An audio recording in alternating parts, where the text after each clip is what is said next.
Pada video ini, saya akan membahas spoiler anime Boruto episode 217 yang akan tayang minggu depan. Akhirnya Kurama dan Naruto menggabungkan kekuatan mereka dan muncullah mode terakhir Naruto yaitu mode Baryon. Sontak saja Sasuke, Boruto dan Ishiki sangat terkejut sekali melihat kekuatan Naruto yang belum mereka lihat sebelumnya. Terlihat Ishiki lebih terkejut lagi dengan cakra Naruto yang kali ini telah meluap-luap dan gak memiliki batasan. Ishiki berkata bagaimana bisa dia masih memiliki kartu andalan, kenapa dia tidak menggunakannya dari tadi. Sasuke juga langsung berdiri untuk melihat mode terakhir Naruto dan berkata cakra yang dahsyat Naruto gak pernah bilang kalau memiliki kekuatan sehebat ini. Boruto yang sudah sekarat juga melihat ayahnya itu sudah berubah walaupun dia tidak mengucapkan kata apapun. Dalam kekuatan ini Kurama juga berkata kalau kekuatan ini layaknya seperti fusi nuklir yang prinsipnya mirip dengan matahari yang menghasilkan energi. Dan cakra Kurama berfungsi sebagai kenel yang menghasilkan energi baru yang sangat berbeda sama sekali. Naruto pun bertanya, ini terdengar sangat sederhana, lalu apa bedanya dengan mode Kurama dan mode Rikudo? Kurama menjawab kalau mode ini jelas berbeda karena mode lainnya hanya mengambil cakra dari tempat lain dan menggunakannya. Tapi ini adalah binatang buas yang berbeda dan sebagai bahan mentah untuk menciptakan energi cakraku dan cakramu akan dikonsumsi sampai salah satu dari hidup kita lenyap. Dengar, jangan lakukan gerakan sia-sia, bebaskan dari pikiran yang gak berguna karena itu adalah trik untuk terus mempertahankan mode Baryon selama mungkin. Nampak sekali dalam wujud mode Baryon ini Naruto memiliki cakra berbentuk ekor Kurama yang di atas terdapat 4 ekor dan di bawah ada 5 ekor. Ishiki berkata aku tidak peduli, awasi sekitarmu.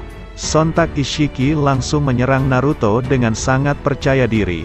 Tapi tiba-tiba hanya dengan satu serangan sikut saja Naruto bisa membuat Ishiki terjatuh sampai mencium tanah. Terlihat Sasuke dan Ishiki cukup kaget melihat kekuatan Naruto sekarang. Kemudian Ishiki kembali menyerang Naruto lagi dengan gerakan yang cepat, namun hal tersebut gak berpengaruh dengan kekuatan Naruto sekarang dan Naruto berhasil menghajar Ishiki tepat di wajahnya.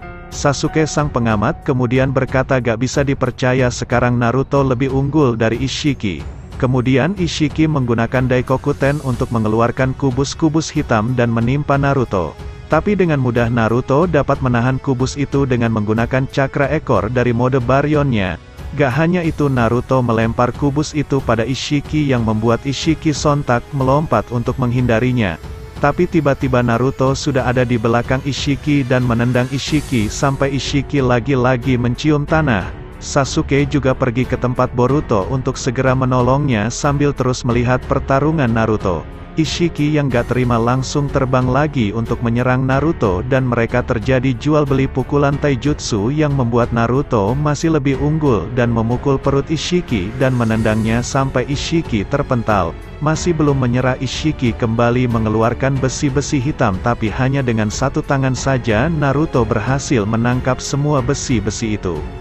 Ishiki, Sasuke dan Boruto sontak sangat kaget melihat Naruto bisa bergerak secepat itu. Sasuke berkata Naruto bisa menghentikan batang-batang besi yang super cepat itu. Tidak bisa dipercaya, aku bahkan gak bisa melihatnya dengan mata saringan ini. Terlihat Ishiki sudah mulai kewalahan tapi Naruto tetap santai walaupun penggunaan mode Baryon sangat menguras cakra mereka. Pindah ke tempat lain terlihat Kawaki sedang melamun seperti sedang memikirkan sesuatu. Amado kemudian melihat tangan Kawaki dan berkata tangan palsu itu bekerja dengan cakra bukan?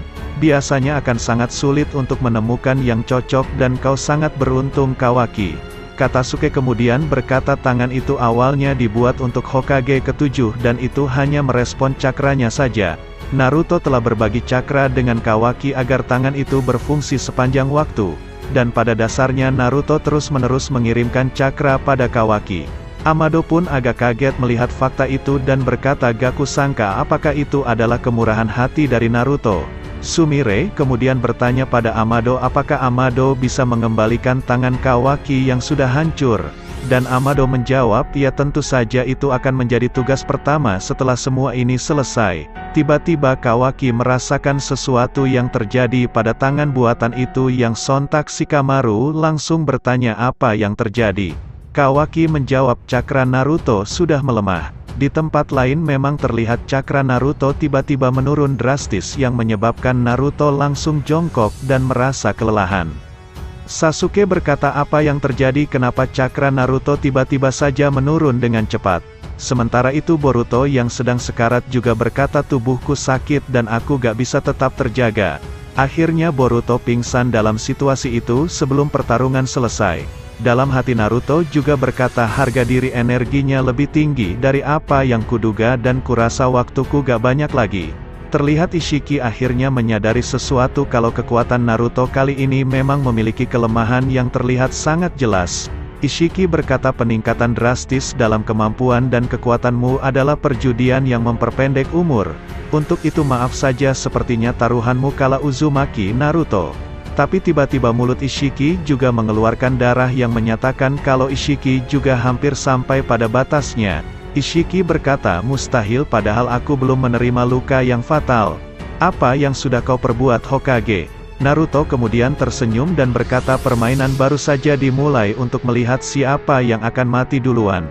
Gak hanya itu, terlihat ada sebuah bayangan hitam yang dimana jika bayangan Ishiki itu semakin sedikit maka hidup Ishiki juga akan semakin berakhir.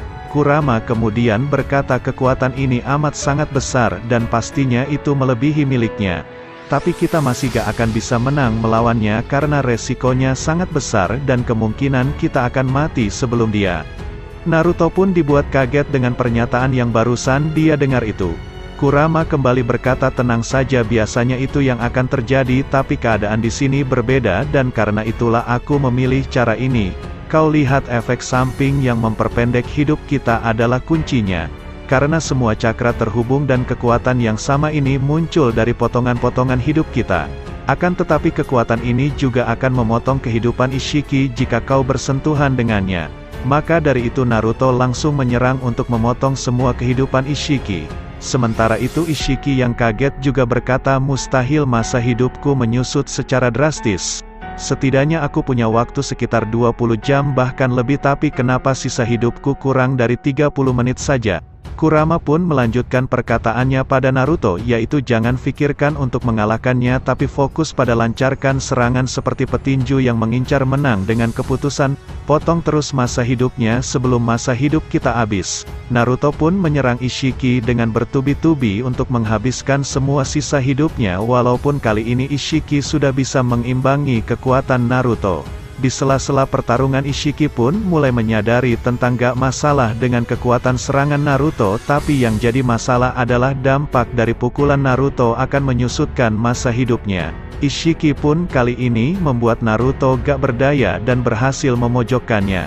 Tapi nampak sekali kalau masa hidup Ishiki semakin habis dan kini kurang dari 10 menit saja. Ishiki harus secepatnya menemukan Kawaki dan menanamkan segel karma baru sebelum hidupnya habis. Tiba-tiba ketika Ishiki sedang mencekik Naruto, dia merasakan cakra Naruto yang kini berada di tempat lain yang ternyata berada di tangan palsu Kawaki. Akhirnya dengan cepat Ishiki langsung mengarahkan tangannya ke samping untuk menggunakan jurus ruang dimensi.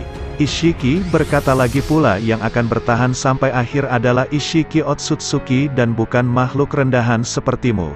Sementara itu Shikamaru menanyakan keadaan Naruto pada Kawaki, apakah dia baik-baik saja. Tapi dengan kesal Kawaki menjawab, bagaimana aku tahu keadaan Naruto kalau aku gak melihatnya sendiri. Tiba-tiba muncullah portal ruang dimensi dari tangan buatan itu yang langsung membawa Kawaki masuk ke dalam dimensi itu. Terlihat Shikamaru, Amado dan Sumire nampak gak percaya sekali kalau Kawaki akan terlempar ke dimensi lain. Dan ternyata Kawaki dipaksa Ishiki masuk ke dimensi itu karena dia merasakan cakra Naruto ada pada tangan Kawaki. Terlihat Naruto dan Sasuke sungguh gak percaya sekali kalau perjuangan mereka hanya sia-sia saja. Dalam situasi itu Kawaki juga kaget dan bertanya-tanya kenapa dia bisa ada di sini. Ishiki berkata, jadi tangan jelek itu berfungsi dari cakra milik Hokage. Aku berterima kasih kepada Hokage karena berkat tautan usil itu aku bisa mendeteksi Kawaki dan membawanya ke sini di saat terakhir. Gak hanya itu, nampak Boruto sudah sadar tapi mata kanan Boruto sudah berubah menjadi Byakugan dan dirasuki Momoshiki. Ishiki berkata pada Kawaki, salam Kawaki, akhirnya kita bertemu lagi. Sementara itu semua orang sangat terkejut karena Kawaki tiba-tiba hilang. Katasuke bertanya apakah ini adalah ulah dari Ishiki. Amado menjawab ini belum 100% pasti, tapi jika memang Ishiki menarik Kawaki ke lokasinya, maka bisa aku katakan kita kehabisan pilihan dan kita benar-benar sudah tamat. Di lain sisi Kawaki dalam hatinya dia berkata, jadi ini wujud Ishiki yang sebenarnya dan dia akan menanamkan karma baru padaku. Dan Ishiki berkata lagi, itu memang nyaris karena sisa waktu hidupku hanya tinggal 5 menit lagi. Gak kusangka makhluk gagal ini mampu membuatku tersudut. Sontak Kawaki berkata dengan sombong, hanya dalam waktu 5 menit saja senang rasanya aku bisa menyaksikan hidup tidak bernilaimu berakhir. Ishiki menjawab lagi, tidak ada yang khusus, itu seperti tidur siang yang panjang dan aku akan menanamkan karma baru padamu agar aku bisa bangkit lagi dari tubuhmu. Kemudian Naruto berteriak agar Kawaki secepatnya kabur dan melarikan diri dari Ishiki. Tapi dengan cepat Ishiki langsung menghajar Naruto lagi sampai dia sempat akan pingsan. Ketika Kawaki akan kabur, tiba-tiba Ishiki sudah ada di depannya dan langsung mencekik leher Kawaki. Tapi Sasuke menggunakan Amenotejikara untuk bertukar tubuh dengan Kawaki yang sontak membuat Ishiki sangat terkejut. Kemudian Sasuke memberikan Kawaki bom asap dan meminta Kawaki untuk melemparkannya ke bawah. Alhasil setelah Kawaki melempar ke bawah bom asap itu membuat Kawaki bisa kabur dan Ishiki gak bisa mendeteksi asap dengan mata Byakugannya karena asap itu ternyata gak bisa ditembus Byakugan. Ishiki pun terbang ke atas untuk melihat posisi keberadaan Kawaki, tapi tetap saja Kawaki sudah menghilang. Akhirnya Ishiki berteriak dan memanggil nama Kawaki dengan sangat keras dan mengancam jika Kawaki gak keluar maka dia akan membunuh Naruto. Dengan serangan yang keras Ishiki menginjak tubuh Naruto sampai dia diperlihatkan akan segera mati dan Ishiki terus mengancam agar Kawaki segera muncul di hadapannya. Sementara itu Kawaki yang sedang bersembunyi memikirkan masa lalunya dengan Jigen di mana dia terus disiksa dan gak diberikan kebebasan. Dan di lain sisinya Kawaki juga mengingat kenangannya dengan Naruto yang dimana Kawaki dianggap sebagai keluarganya. Maka akhirnya Kawaki pun keluar dari tempat persembunyiannya dengan tatapan yang cukup serius dan membuat semua orang sampai terkejut. Ishiki yang senang langsung terbang ke arah Kawaki dan sempat menyerap bola cendol api dari Kawaki dan langsung memeluknya. Ishiki berkata, apa yang kau lakukan? Kau pikir dirimu itu ninja dan nyatanya kau gak akan pernah menjadi seorang ninja selain kehidupan yang akan dihancurkan menjadi wadahku. Kawaki menjawab kalau Naruto sudah mengajarkannya banyak hal yang tadinya hidupku hampa, kini aku mempunyai alasan untuk tetap hidup. Dunia tanpa Hokage ketujuh gak ada artinya buatku dan lebih baik aku mati jika gak ada Hokage ketujuh di dunia ini. Ishiki pun berkata lagi, gak masalah, lagi pula kau hanya seorang wadah. Alhasil Ishiki langsung mencekik leher Kawaki dan menanamkan karma baru kepadanya. Dengan sangat senang Ishiki pun tertawa dengan sangat keras dan mengatakan kalau dialah yang menang dalam pertarungan ini. Setelah itu tangan Ishiki tiba-tiba mulai hancur dan dia berkata kalau masa hidupnya sepertinya sudah habis. Tapi setelah karma baru tercipta Ishiki bisa tidur dengan nyenyak sampai di mana dia akan bangkit kembali. Ishiki juga memuji kekuatan Naruto dan Sasuke karena dia bisa bertahan sampai bisa memojokkannya seperti ini. Tapi tiba-tiba karma Kawaki kemudian menghilang dari tubuhnya yang membuat Ishiki kaget kenapa itu bisa terjadi. Kawaki asli pun muncul dari samping Ishiki dan berkata kalau karma yang dia tanamkan hanyalah klon Bunshin saja, itulah taktik dan rencana dia sebelumnya. Menurut Kawaki, Ishiki itu sangat bodoh karena dia telah dibodohi oleh wadah dirinya sendiri. Kemudian Kawaki melompat ke arah Ishiki yang saat itu Ishiki sudah hancur menjadi abu. Setelah itu Kawaki dan Sasuke datang ke tempat Naruto untuk menanyakan keadaannya dan resiko seperti apa yang didapatkan Naruto setelah menggunakan mode Baryon tadi. Ketika Naruto akan mengatakan hal yang sebenarnya, tiba-tiba Boruto datang dan langsung menusuk Rinnegan milik Sasuke dengan sebuah kunai. Terlihat muncul tanduk pada kepala Boruto yang menandakan kalau tubuhnya saat ini sedang dirasuki oleh Momoshiki. Dan dengan begitu Rinnegan Sasuke rusak dan mengakibatkan mereka harus menyadarkan Boruto kembali. Nah, itulah dia spoilers anime Boruto episode 217 bahasa Indonesianya. Jika kalian suka dengan video ini silahkan subscribe channel YPB dan jangan lupa pencet loncengnya.